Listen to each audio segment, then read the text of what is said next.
ada 8 golongan mustahik, orang yang berhak menerima zakat. Yang ketiga, wal amilina, dan amil, pengurus, alaiha, atas zakat.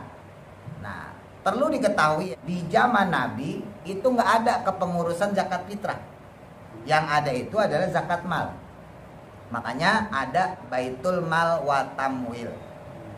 Ya, tugasnya amil itu mendata sekaligus menjemput, terus kemudian mengkalkulasi, menghitung, ya, terus kemudian dikumpulkan total semuanya, kemudian yang keempat menyalurkan.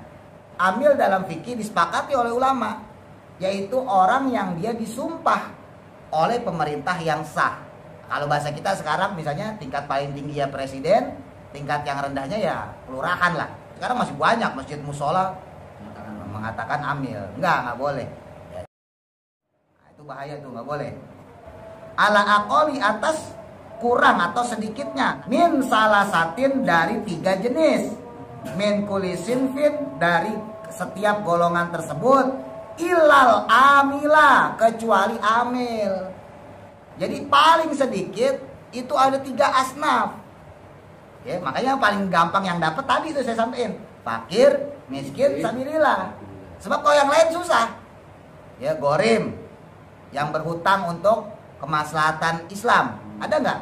Di antara kita nggak ada. Yang memerdekakan budak, ya nggak ada juga. Terus Ibnu Sabil juga nggak ada. Nah, maka di sini kategorinya adalah minimal fakir, miskin, fisabilillah. Nah, tidak termasuk amil. Jadi andai kata fakir, miskin, amil, nggak boleh. Fakir, miskin, yang ketiganya amil nggak boleh. Karena 3 ini mengecualikan amil.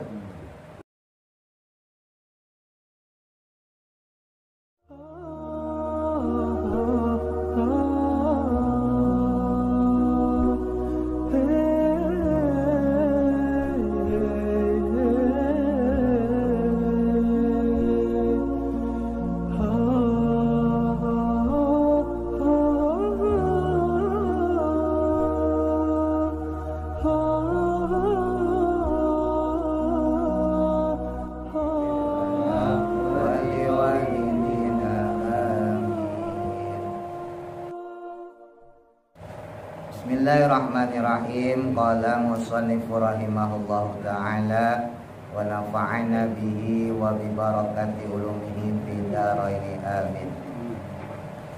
Faslun, adapun pasal selanjutnya, yaitu menerangkan tentang asnaf atau golongan yang berhak menerima zakat, baik zakat fitrah maupun zakat mal, ya. Mustahiknya, asnaf, ya, golongan yang berhak mendapatkan zakat. Wa tudfa'u, dan diberikan az-zakatu, zakat, ilal asnafi, kepada golongan as-samaniyati, yang ada 8. Jadi ada 8 golongan yang mendapatkan predikat mustahik, orang yang berhak menerima zakat. Allazi dzakarohum, yang mana telah menyampaikan tentang mereka, telah disebutkan oleh Allah Ta'ala, Allah Subhanahu wa Ta'ala, fi kitabihi, dalam kitabnya, maksudnya dalam Al-Quran, ya, kitab Allah Al-Azizi, yang mulia, fi qaulihi ta'ala, dalam firman Allah Ta'ala, innamas shadaqatu lil fuqara'i wal masakini, ila akhirih al-ayat. Innamas shadaqatu, sesungguhnya sodako. Nah, ini biar gak gagal paham. Loh, kok ini tulisannya sodako? Ya, bukannya zakat, ya kan? Awal pertama kali Islam dibawa Nabi, ya, itu zakat itu namanya sodako. Sebelum kemudian dinaikin levelnya menjadi zakat. Ya, jadi asal pertama itu adalah sodako. Sama seperti sholat 5 waktu. Sholat pertama yang diwajibkan untuk umat Islam sebelum adanya sholat fardu 5 waktu, itu adalah sholat tahajud. Nah, begitu pula dengan zakat. Awalnya itu sodakoh dulu. Ya, jadi sodako. Nah, ketika umat Islam sudah terbiasa sedekah, udah kagak pelit lagi lah ibarat kita, maka kemudian diberikan kewajiban. Sebab kalau langsung diberikan kewajiban lah, orang yang saat itu baru masuk Islam pasti keberatan. Wah, saya masuk agamanya Muhammad malah disuruh bayar ini bayar itu, ya kan? Nah, jadi bukan kewajiban langsung mengeluarkan duit, tapi kesunahan mengeluarkan sebagian rezeki berupa sedekah. Ketika mulai timbul rasa cintanya pada Islam, ya, rasa keyakinannya pada Nabi, kepada Allah, ya, rela untuk agama dan sebagainya, baru kemudian turunlah kewajiban zakat. Jadi memang syariat itu seperti itu, bertahap ya. Tadi saya sampaikan misalnya kayak sholat sendiri, dulu ya sholatnya cuma 2 rakaat, ya sholat tahajud tuh. Nah, ketika mereka sudah terbiasa menjalankan sholat tahajud, maka turunlah perintah sholat 5 waktu gitu. Innamas shadaqatu, sesungguhnya hanya saja zakat, pemberian zakat itu lil fuqara'i, untuk orang-orang fakir. Nah, jadi ada 8, ingat ya. Yang pertama ditujukan kepada orang fakir. Siapa tuh orang fakir? Orang fakir itu adalah orang yang dia tidak punya pekerjaan. Kalau dia punya keluarga, jadi nggak ternafkahkan dengan apa yang dia dapatkan. Ada ulama yang mengkategorikan secara spesifik ya. Pendapatan orang tersebut hanya 25% dari kebutuhannya. Jadi misalnya kebutuhan harian dia 100.000 ya, untuk anak istri misalnya gitu ya. Ya tentunya kalau kebutuhan kan relatif ya. Kalau dibanyakin ya jadi banyak kan gitu, disedikitin jadi sedikit. Relatif orang kebutuhan 100.000 misalnya. Kok dia cuma bisa memenuhi 25.000 doang? Ya, maka orang tersebut terkategorikan fakir. Ya, ini kalau versi menurut ulama khalaf, ulama modern. Ya. Nah, seandainya begini gampangnya, orang punya istri 1, anak 2. Kira-kira kalau istri 1, anak 2, beras 1 liter cukup gak? Untuk makan seharian? Nah, kan itu udah bingung-bingung. Orangnya gede-gede nggak gitu? Kalau pakai ukuran normal lah, istri 1, anak 2, cukup lah ya. Cukup ya? Iya. Saya kalau makan, istri saya masak segini dong, Pak. Iya. Oh, kalau bapak masak saya segini dong, segelas gini. Sampai malam itu. Sama, saya juga 16 doang. 16 ya doang. Nah, jadi andai kata nih, ya, kok kebutuhannya seliter, ya. Kok dia cuma bisa beli beras cuma setengah liter. Katakan gampangnya beras yang 10.000 dah ya, kita ambil gampang aja. Walaupun sekarang udah gak ada beras 10.000. Taruh beras 10.000 lah gampangnya biar gampang hitung. Berarti dia cuma punya duit 5.000, gampangnya gitu. Ya. Untuk lauk pauk, ya, lauk pauk yang normal misalnya ya jangan ayam ya. 15 lah gitu ya, daun singkong apa gitu. Taruh 15.000. Nah, berarti kebutuhan dia dalam sehari dia cuma bisa memenuhi 20.000. Padahal seharusnya kalau secara layak, secara normal, orang tersebut harusnya punya duit 50.000 ya, untuk memenuhi kebutuhan istri dan anaknya. Ini belum termasuk yang lain loh, Pak. Belum termasuk bayar listrik, belum termasuk bayar sekolah. Ya, baru makan doang nih. Ya. Jadi kalau dia punya kemampuan, dia hanya terbatas misalnya cuma 20.000, 30.000 dalam sehari, maka orang tersebut bisa dikategorikan fakir. Untuk saat ini ya, penerangan untuk seandainya, mungkin tahun depan ya beda lagi ceritanya. Untuk saat ini ya kurang lebih kita bisa ngomong kalau dia fakir kalau duitnya sehari itu dia bisa dapetin cuman 20-30.000. Masuk kategori mustahik zakat kalau dia pas di malam hari rayanya tidak punya makanan. Terus yang kedua, wal masakini. Masakini itu bukan orang-orang masakini, bukan. Orang-orang miskin. Makanya jangan mau dibilang wah masakini, jangan mau. Artinya miskin. Mas Gianto orang masakini, oh berarti miskin. Jangan mau. Orang-orang miskin. Nah, ini kalau miskin naik levelnya. Kalau menurut ulama salaf, ulama terdahulu, yang dimaksud dengan orang miskin adalah orang yang dia itu punya pekerjaan. Nah, kalau tadi fakirnya nggak punya ya. Orang miskin dia ini punya pekerjaan, baik tetap atau serabutan. Baik tetap misalnya kayak tukang sampah, ya. Serabutan misalnya kuli. Kuli kan kadang-kadang kerja, kadang-kadang kagak, gitu ya. Cewek kuli itu namanya. Ya. Ya, tapi kalau Bang Ate itu kan udah punya kerjaan, dia pengen menjadi mustahik soalnya.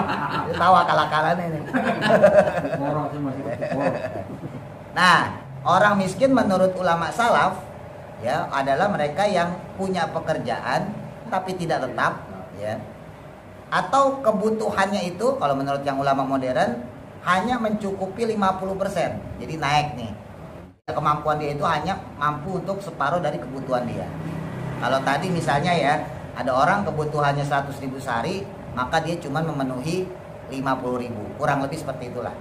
Jadi tetap kekurangan, ya. Maka orang ini termasuk dalam kategori miskin. Nah, memang kalau pakai pendapat ulama modern, Mbak, kalau pakai pendapat ulama modern itu sekarang banyak dikembalikan per wilayah. Ya, bahkan kayak MUI ya memberikan satu identitas tersendiri supaya enggak rancu secara fikih, supaya targetnya tepat sasaran. Ya, kalau nggak salah, kalau yang dikeluarkan tahun 2015 atau 2016 itu ya, untuk Jakarta ya, itu dikategorikan fakir kalau penghasilannya dalam 1 bulan cuma 1 juta. Terus dikategorikan miskin kalau penghasilannya cuma 2 juta. Ini pandangan bukan secara Pemda, karena kalau Pemda lain lagi. Nanti kategori miskin disesuaikan sama masalah KJP. Ya, misalnya rumahnya belum keramik, motornya cuma itu beda nih. Ya, jadi miskin secara sosial dengan miskin secara fikih beda. Jangan disamain. Ya, kalau gambaran miskin secara fikih, kemungkinan dia secara sosial juga miskin. Tapi gambaran miskin secara sosial belum tentu dia miskin secara fikih, paham ya? Sebab kalau sosial tadi, ya kayak misalnya orang yang dapat KJP, ya, itu kalau nggak salah motornya cuma 1 ya Pak Ji. Kalau motor 2 maka nggak dapat KJP, itu di kategori miskin, orang yang tidak mampu, termasuk BPJS ya. Kalau di daerah itu rumahnya belum keramik, ya kamar mandinya masih jadul, nah itu dikategorikan miskin. Kalau pakai fikih belum tentu miskin, belum punya kamar mandi. Kalau miskin maka gak punya kamar mandi, numpang sama orang, nah itu baru tuh. Atau pergi ke kali ya, ke danau dan sebagainya, itu baru fakir miskin. Kalau di istilah sosial sekali lagi sebetulnya derajatnya lebih tinggi gitu ya. Jadi beda miskin secara sosial dengan pandangan fikih. Nah, terus yang saya perlu tegaskan, walaupun secara sosial bahasa fakir miskin itu digabung, bahkan dalam undang-undang juga disebutin ya, fakir miskin dan anak pelantar 31 ya, dipelihara oleh negara. Apa ngomong adik kalau gitu. Nah, kalau fakir miskin itu digabungin, kalau secara fikih nanti jadi rancu. Makanya dalam fikih itu dibedain. Ya tadi makanya ya, ada fakir, ada miskin. Fakir itu dia tidak punya pekerjaan, ya. Kalau miskin dia punya pekerjaan tapi masih kurang. Ya intinya sih sama-sama kurang. Fakir juga kurang. Jadi kalau andai kata ada orang dia nggak punya pekerjaan atau dia punya pekerjaan serabutan, tapi penghasilannya gede, nah berarti orang tersebut nggak bisa dibilang fakir atau miskin. Misal ya, ada orang kerjanya serabutan, tapi sekali serabutan dapatnya 300 juta, 500 juta, makelar. Makelar kan jarang kerja, seminggu paling sekali atau bahkan sebulan cuma sekali. Tapi sekali kerja, sekali ngerjain tanah habis segala macam, dapatnya bisa sampai puluhan juta. Nah maka orang tersebut tidak terkategorikan fakir ataupun miskin, walaupun secara pekerjaan tidak tetap. Paham ya? Nah, jadi untuk fakir dan miskin ini secara fikih itu dibedakan, walaupun kalau secara sosial orang sering nyebutnya digabung fakir miskin. Nah, orang miskin ini ya masuk kategori mustahik zakat kalau dia dalam keadaan sama seperti orang fakir tadi ya, pas di malam hari rayanya tidak punya makanan, baru dia dapat. Tapi kalau hari itu dia dapat makanan, maka dia nggak terhitung fakir dan miskin. Terus yang kedua, fakir miskin dalam pemberian zakat itu menjadi prioritas, menjadi target sasaran paling utama. Bahkan dalam fikih-fikih yang modern tidak hanya berlaku pada zakat, tapi juga dengan hal yang lain. Termasuk karena di sini firman awal dasar Allah itu adalah sodako, tadi yang kita bahas, maka segala bentuk pemberian itu diprioritaskan kepada fakir ataupun miskin, termasuk di dalamnya korban berarti. Makanya saya bolak-balik sebetulnya mengkritisi, walaupun ini susah dijalanin ya. Kalau kepengenan saya pribadi nih gitu ya, karena saya punya masjid sendiri gitu ya, punya musola sendiri atau saya punya sapi sendiri. Pembagian orang yang miskin dengan pembagian warga yang tidak miskin itu harusnya beda. Nggak bicara secara sosial ya, saya bicara secara ilmu. Bapak boleh setuju, boleh nggak setuju, terserah. Tapi secara ilmu sebetulnya begitu.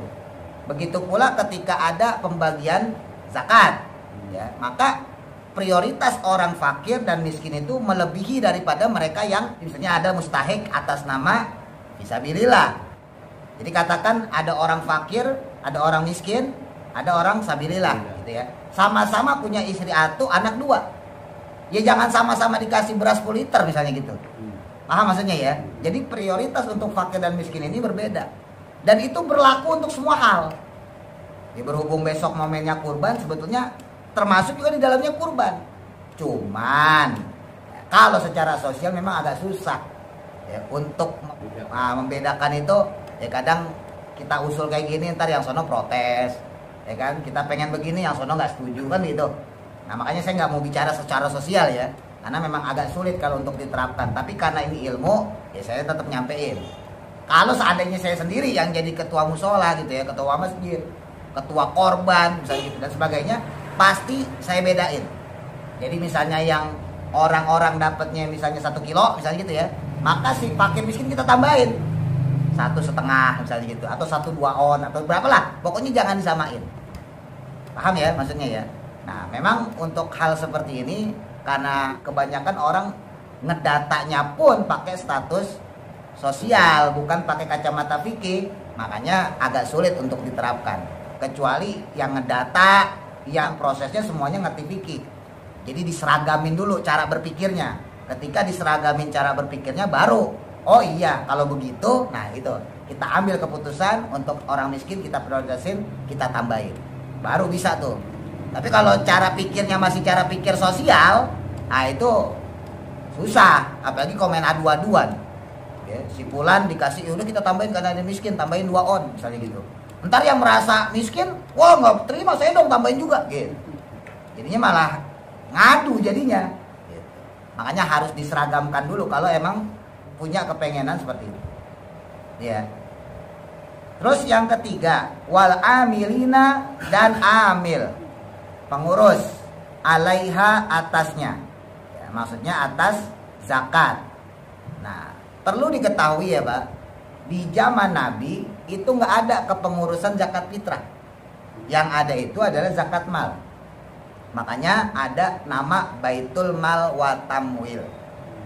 Ya, ada nama Baitul Mal wa Tamwil. Bahasa kita kalau sekarang tuh ya Badan Amil Zakat, Infak dan Sodakoh, ya Bazis atau Basnas. Nah, zaman Nabi itu namanya Baitul Mal wa Tamwil. Tapi saat itu hanya mengelola zakat mal, tidak mengelola zakat fitrah seperti Bazis Basnas sekarang, atau mohon maaf ya yang terjadi di musola di masjid kita. Itu orang zakat fitrah ya pada ke musola, pada ke masjid ya, kalau di sini lewat RT ya. Nah, sebetulnya kalau bicara pelembagaan ya, kalau bicara secara lembaga sendiri, kalau untuk zakat fitrah itu tidak dikoordinir. Jadi sahabat itu ketika menyerahkan zakat fitrah langsung kepada tujuan. Makanya dalam sebuah hadis disebutin bahwa zakat fitrah itu harus diserahkan paling lambatnya khotib naik mimbar. Khotib naik mimbar sholat id, maka itu terakhir tuh. Kok andai kata khotib turun dari mimbar itu belum terserahkan, maka gugur zakatnya, maka harus dikodok. Ya. Kenapa? Karena saat itu memang sahabat itu sambil jalan ke masjid sambil ngasih zakat. Jadi berangkat ya dari rumah ya, yang usahanya misalnya korma atau usahanya misalnya gandum, datang mau ke masjidnya Nabi sambil bawa zakat. Lalu sampailah kemudian ke tempat orang miskin terus dikasih nih. Lalu kemudian mereka langsung menuju masjid sholat. Makanya ada kesunahan zakat itu di malam takbir. Tapi ini secara teori loh, jangan diikutin. Karena kalau pakai kepanitiaan ngerepotin orang. Makanya dulu Mas Gianto pernah saya protes, saking pengen ikutin sunnah Nabi dia. Orang udah kelar dia baru datang, ya kan? Nah, saya protes, jangan, gak boleh gitu. Itu nyusahin panitia. Yang boleh langsung pas malam takbiran itu kalau kita langsung kesasaran. Kalau lewat panitia, kasihan panitia udah ngebagiin kemarin. Kalau panitia itu kan ya sebelum takbiran ya, biasanya sebelum takbiran udah dibagiin supaya nanti malam takbirannya udah bisa kebeli apa-apa. Lah kalau malam takbiran baru dibagi, belanjanya kapan besoknya lebaran? Ya kan? Nah, makanya yang bagus itu sebelum malam takbir ya, itu sudah dibagikan. Jadi kalau besok malam takbir, sekarang udah dibagikan supaya mereka besok bisa belanja gitu ya. Nah, cuman ya tetap ada dampak negatif secara fikih. Makanya sekali lagi ini saya nggak bicara secara sosial ya, secara ilmunya. Ada dampak negatif secara fikih. Secara fikih, ketika orang tersebut memiliki beras, memiliki harta, maka orang tersebut nggak bisa disebut fakir miskin lagi. Paham maksudnya? Kan orang tersebut disebut fakir atau miskin kalau tadi ya, nah, dia nggak punya. Kalau yang fakir cuman kemampuannya itu 25% dari kebutuhan dia. Kalau yang miskin kemampuannya cuman 50%. Nah pertanyaannya kan sebelum takbiran kita kasih jebret. Berarti kan saat itu dia punya beras. Maka orang tersebut nggak bisa lagi dikategorikan fakir atau miskin. Nah itu pusing-pusing deh. Ya gak? Ya gimana? Udah begitu aja deh, jalannya aja dah. Saya sendiri nggak bisa ini karena kalau kita praktekin secara fikih nggak begitu, Pak. Ya kan? Disebut fakir, disebut miskin kalau di malam hari raya dia tidak punya beras. Ya, dia tidak punya sesuatu yang bisa memenuhi kebutuhan dia untuk berhari raya besok. Maka ketika ada orang ngasih berarti kan punya sesuatu untuk kebutuhan besok. Berarti hilang kategori fakir miskinnya. Nah gimana itu? Balikin lagi aja. Balikin jadi miskin lagi ya. Ya kan serba salah itu. Nah, makanya tadi saya tegesin, di zaman Nabi itu yang diberikan itu adalah zakat mal, bukan zakat fitrah. Zakat fitrah diserahin sendiri. Bukan berarti nggak boleh, sekali lagi ya, saya cuma nyeritain secara agama, secara ilmu. Secara ilmu, secara agamanya yang dikumpulkan di Baitul Mal wa Tamwil saat itu adalah zakat mal. Jadi orang yang misalnya kerjaannya bikin baju, zaman Nabi kan paling banyak bikin baju, bikin handuk gitu ya, bikin ambal begini. Nah, itu maka kemudian zakatnya dikasih ke Baitul Mal wa Tamwil. Itu. Nah, sama pengurus kemudian disalurkanlah ya. Jadi bukan disalurkannya malam takbiran, bukan. Kapan saja pengurus melihat ada orang miskin. Oh, si fulan di sana terkena musibah misalnya gitu ya.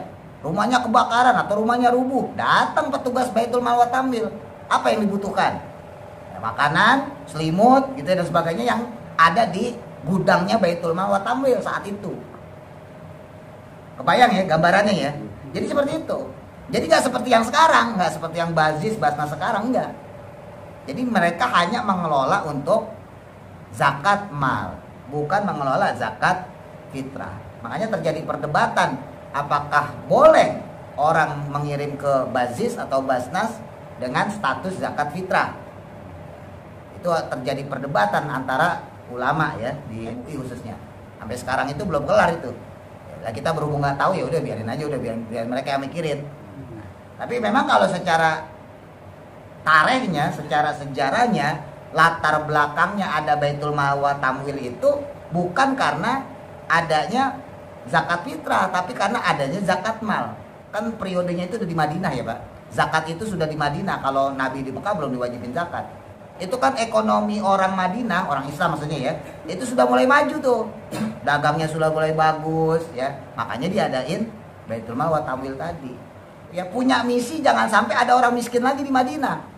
Secara khusus di daerah Nabi maksudnya. Secara umum semua wilayah yang ikut bekerja sama dengan Nabi Muhammad SAW.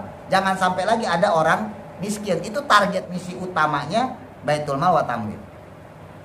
Nah makanya kemudian amil di sini dia mendata, ya, kemudian dia menghitung, ya, membukukan dan kemudian menyalurkan.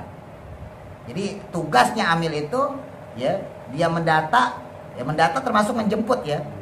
Mendata sekaligus menjemput, terus kemudian mengkalkulasi, menghitung, ya, terus kemudian dikumpulkan total semuanya, kemudian yang keempat menyalurkan. Kalau ada kok orang nggak melakukan 4 ini nggak bisa disebut amil. Jadi kalau misalnya ada orang di masjid, di musola, ya cuman ngejogrok doang, orang datang, berarti kan kagak ngambil, berarti kagak menjemput. Apalagi nanti yang nerima siapa, yang data siapa. Nah maka udah beda lagi nih, maka orang tersebut tidak bisa disebut amil. Nah terus yang kedua, amil dalam fikih disepakati oleh ulama, yaitu orang yang dia disumpah oleh pemerintah yang sah, baik tingkat yang paling tinggi kalau zaman dulu khalifah ya, maupun tingkat yang paling rendah ya, kalau dulu amir namanya. Nah kalau bahasa kita sekarang misalnya tingkat paling tinggi ya presiden, tingkat yang rendahnya ya kelurahan lah. Sebab kalau RT RW kan cuma pembantu aja, nggak ada praktek secara administrasi ya, mulai kan dari kelurahan.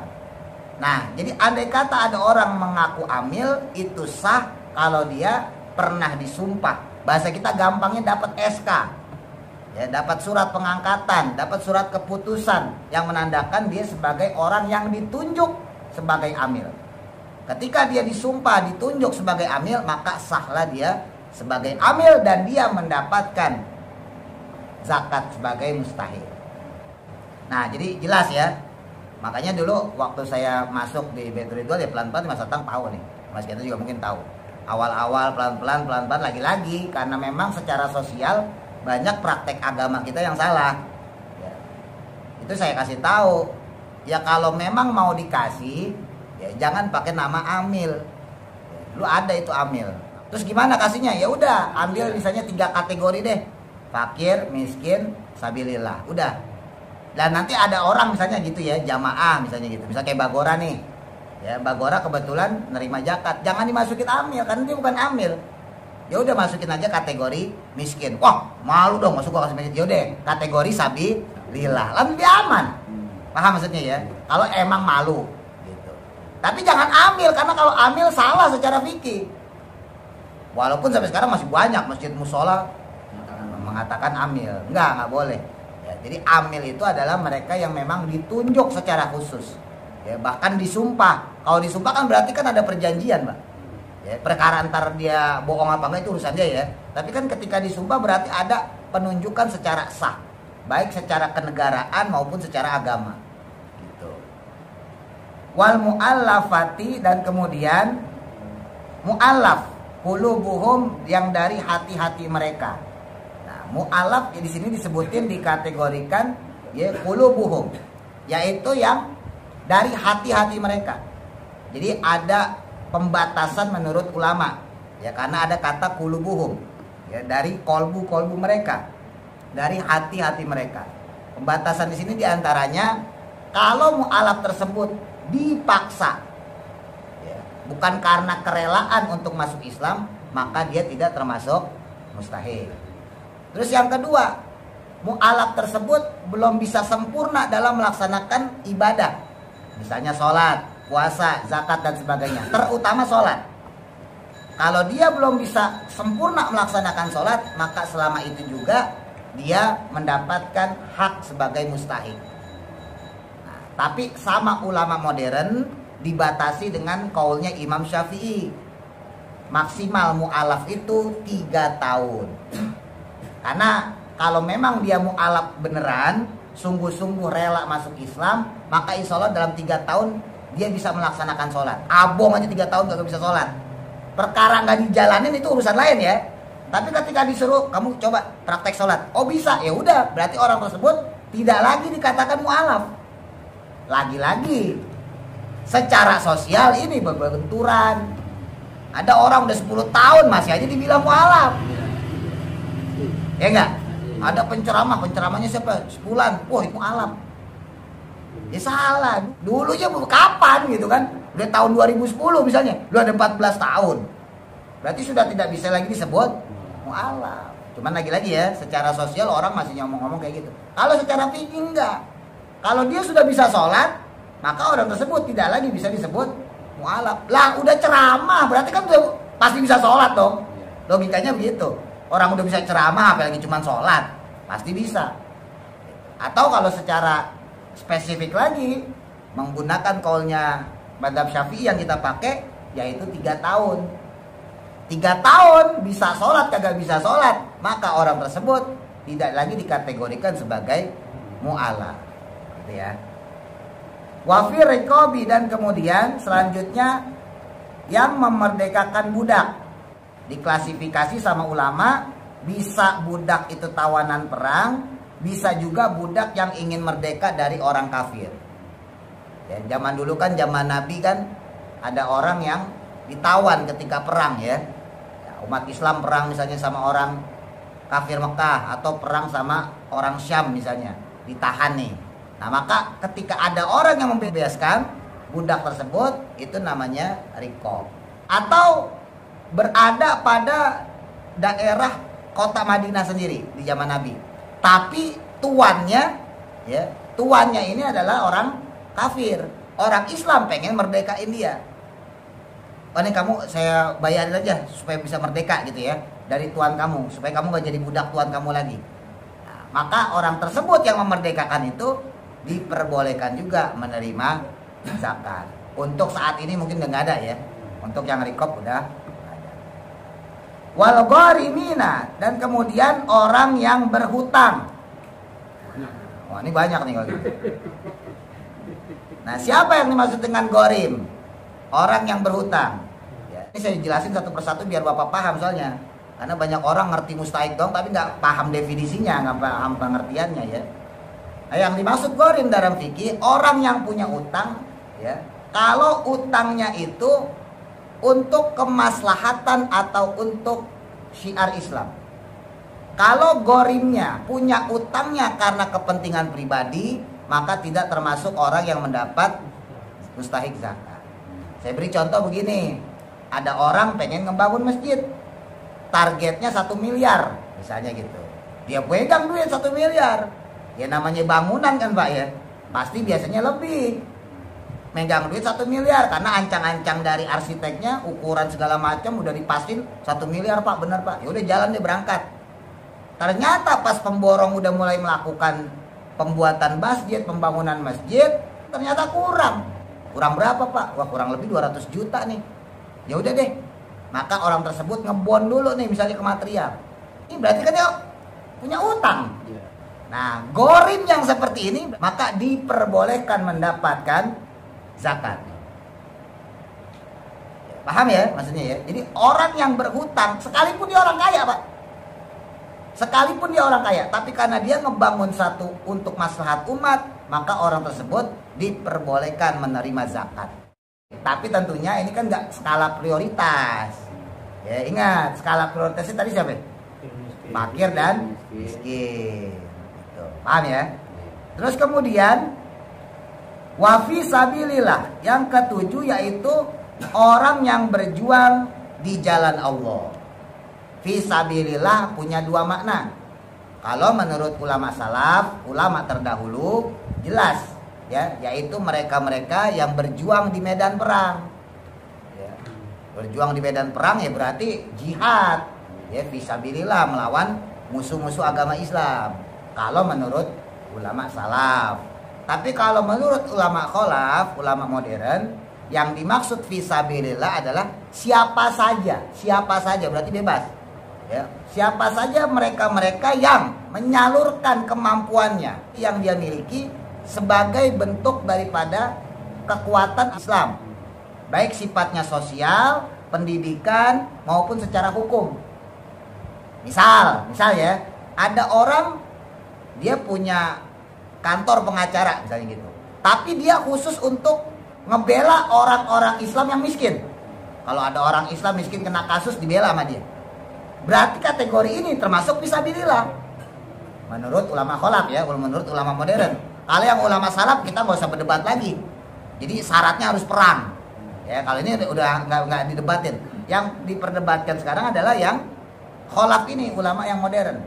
Kalau tadi secara hukum ya, atau secara sosial.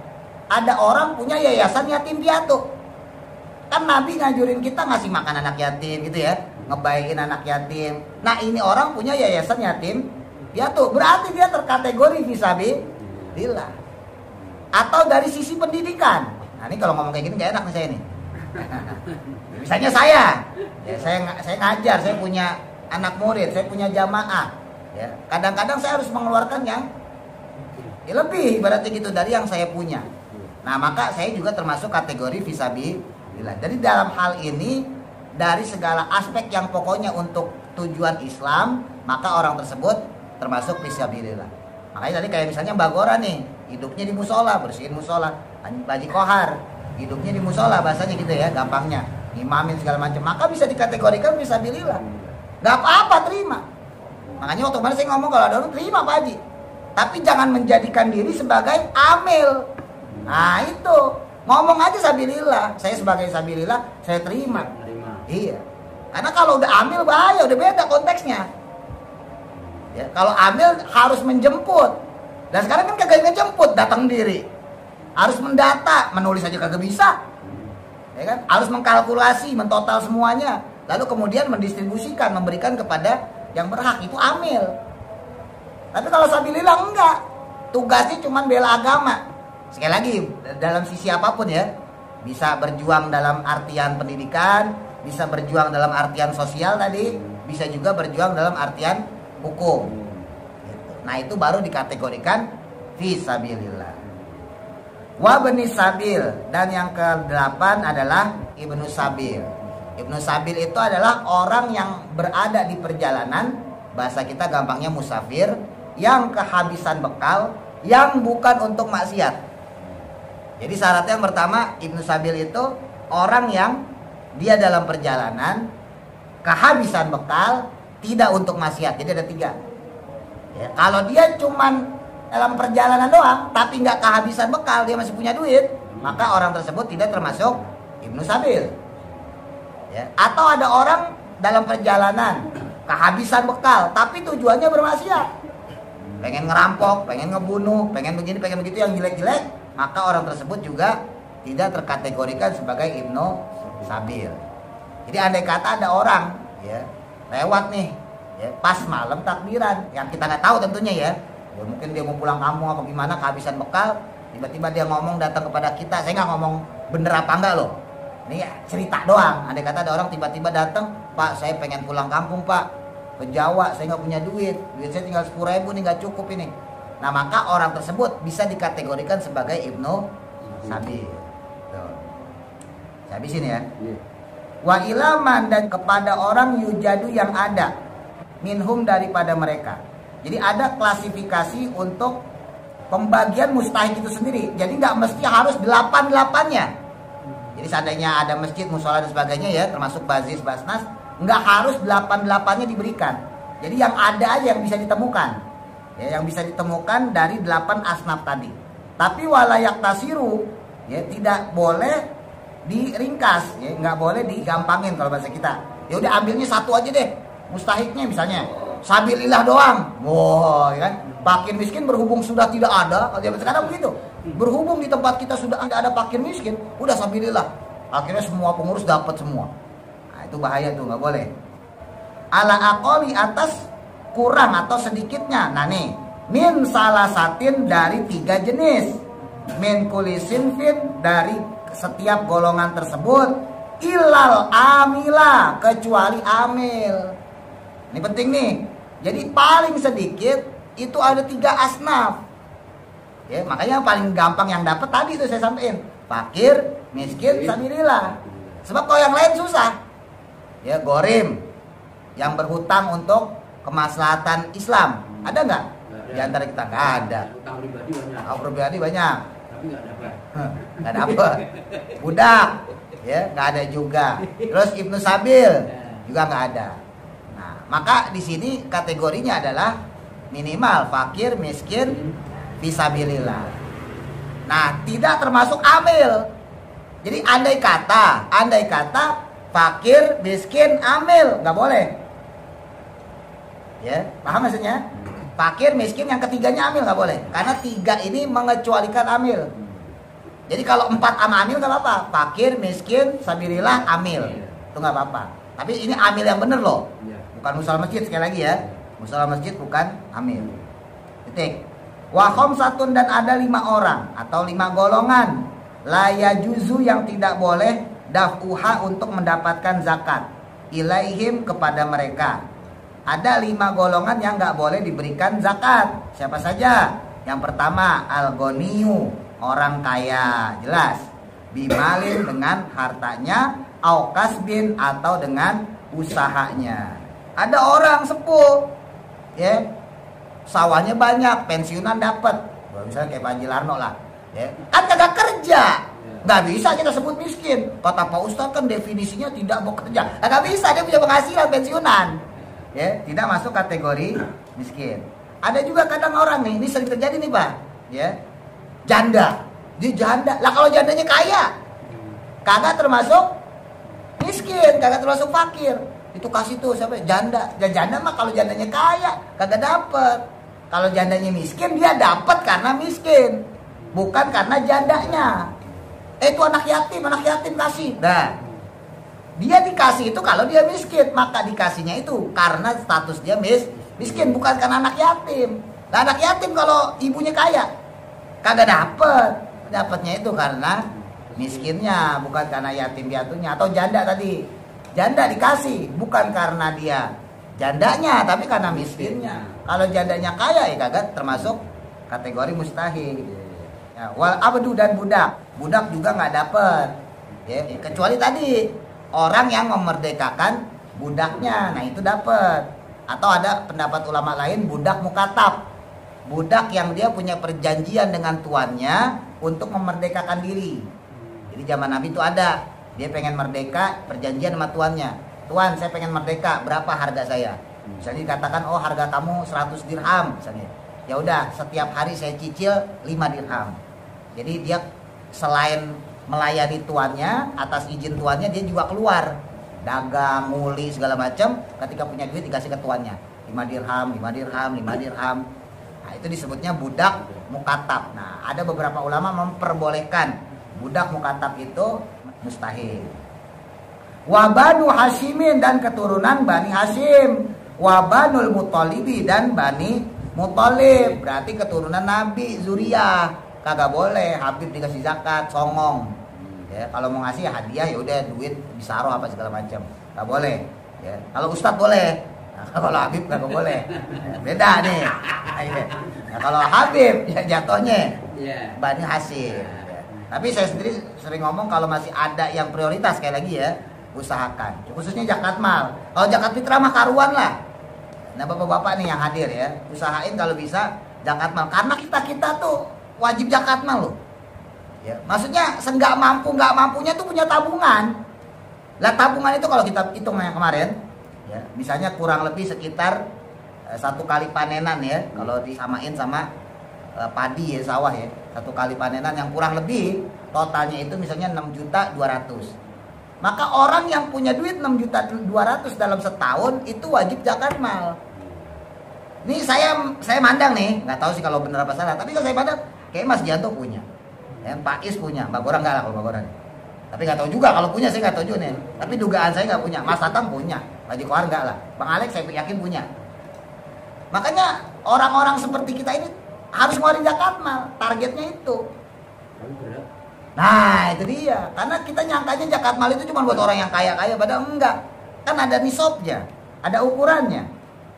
Ya, ketika orang telah mencapai nisabnya, maka wajib dia mengeluarkan zakat mal. Wal kafirun, dan orang kafir nggak boleh dikasih kepada orang kafir.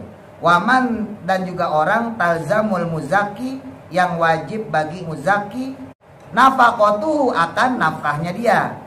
Jadi kalau dia wajib untuk menafkahkannya, ya maka dia tidak diperbolehkan. La yadfa'uha, dan tidak boleh juga memberi zakat ilaihim, kepada mereka, bi ismil fuqara'i, dengan atas nama fakir, wal masakina, dan orang miskin. Nggak boleh memberikan orang yang masih kerabat dengan kita, orang yang masih punya ikatan darah kepada kita dengan status fakir miskin. Misal ada seorang anak punya bapak udah sepuh, anaknya kerja, bapaknya udah nganggur, bukan pensiunan, kagak punya penghasilan. Berarti kan nggak punya apa-apa ya.